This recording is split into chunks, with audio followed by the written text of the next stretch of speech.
Assalamualaikum warahmatullahi wabarakatuh. Halo teman-teman, kami di sini dari kelompok 6 akan menjelaskan tentang perkembangan bahasa.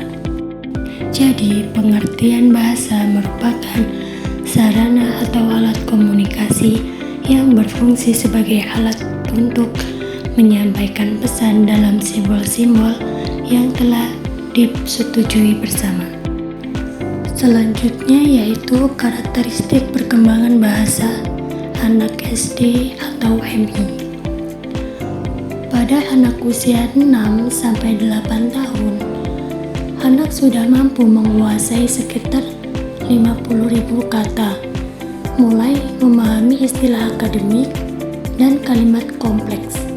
Tetapi, anak juga masih kesulitan menggunakan beberapa kata penghubung seperti tetapi, kecuali, walaupun, hanya, dan jika. Dan anak pada usia 9-12 tahun, kosakata anak sudah berkembang hingga sekitar 80.000 kata.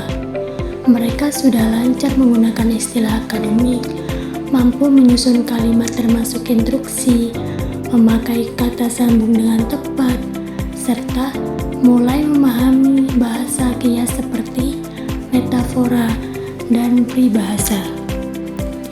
Berdasarkan teori di atas menyimpulkan bahwa perkembangan bahasa anak berkaitan erat dengan fungsi otak dan berlangsung sejak lahir hingga pada masa sekolah. Usia anak SD menjadi tahap penting karena anak banyak belajar dari lingkungan dan mampu menguasai sekitar 50-80.000 kata. Tergantung lingkungan pada masa ini, perkembangan bahasa berlangsung lebih cepat karena fungsi otak dan perkembangan. Dalam berbahasa, ada 4 tugas pokok yang harus dikuasai oleh anak. Jika satu tugas berhasil dikuasai, tugas lainnya akan lebih mudah dituntaskan. Jadi, tugas yang pertama merupakan pemahaman anak, yang kedua meningkatnya perbendaharaan kata, yang selanjutnya menyusun kata-kata dari kalimat, yang selanjutnya yaitu mengucapkan. Yang selanjutnya adalah ada teori perkembangan. Jadi, teori perkembangan itu ada 4 macam. Dan yang pertama itu ada teori behaviorisme, yaitu perkembangan bahasa yang diperoleh kemampuan anak yang dipengaruhi oleh faktor penguatan dan dengan dibentuk demonstrasi suara dan ucapan. Yang kedua, teori sosial kognitif, yaitu perkembangan bahasa anak yang ditentukan oleh peniruan dari ucapan orang dewasa.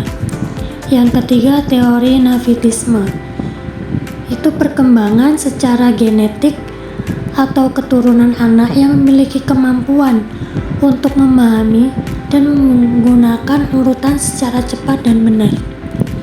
Yang terakhir yaitu teori sosial kultural, yaitu perkembangan bahasa yang dipengaruhi oleh lingkungan dan sosial. Berdasarkan teori di atas bahwa perkembangan bahasa anak pada dasarnya dipengaruhi oleh lingkungan sekitarnya. Anak memperoleh bahasa melalui proses imitasi dari orang dewasa dan menyesuaikannya dengan lingkungan sosialnya. Bahasa yang digunakan anak saat berpengaruh terhadap perkembangan kognitifnya. Anak yang lebih sering berbicara cenderung memiliki kemampuan berpikir dan kecerdasan yang lebih baik dibanding anak-anak yang pendiam, karena mereka lebih aktif menggunakan dan melatih kemampuan bahasanya. Sekian presentasi dari kelompok kami.